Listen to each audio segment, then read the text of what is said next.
Russell Wilson says he didn't request a trade from the Seahawks and, quote, always wanted to play here for my whole career.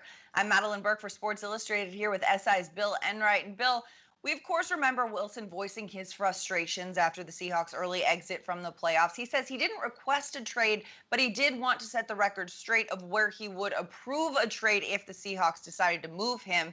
He does, of course, have a no trade clause. But has the tension now between Wilson and the Seahawks been put to bed? I think there's always three sides of a story, right? There's the team side of this, there's Russell Wilson's side, and then there's the side that the fans are going to get. And Russell Wilson could say he never demanded the trade, but as you alluded to, he did say, oh, well, if you're going to trade me, I would like to go to the Saints, the Cowboys, the Raiders, or the Chicago Bears. And I get why he's frustrated.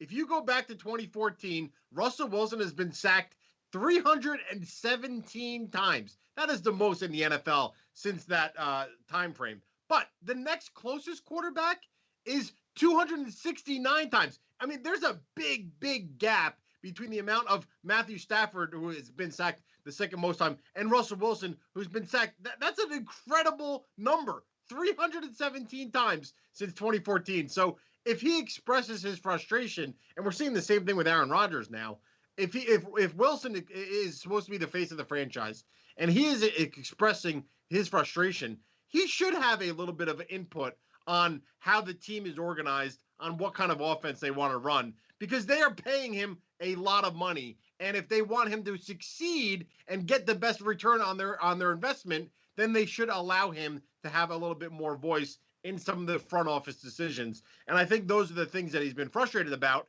He aired out his frustration. It seems like they're getting on the same page now. Russell Wilson's going to be Seattle Seahawk for the 2021 season. But I'll tell you, that NFC West, it's getting more difficult. Those teams are getting a lot tougher. So we'll see if the Seahawks can dominate like they have the past few seasons.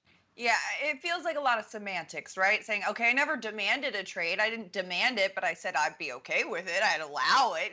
There's a little gray area there, but either way, it seems right now it's clear that a trade is not going to happen. John Schneider says he received calls but never actively negotiated on this deal. So clearly the teams that Russ okayed, it wasn't going to work out. So you know what? He's in Seattle. He's moving forward. And you mentioned having input. He did work with Pete Carroll in choosing Shane Waldron as the team's new offensive coordinator, building an offense that is going to play to his strengths.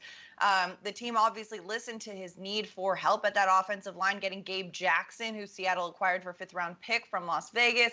So they are reinforcing it. They are building that. And you know what? It's like Steven Sills says, love the one you're with. You know what? You're here, Russ. You're playing in Seattle. Lean in and say, you know what? I'm happy to be here. I'm a Seahawk for life.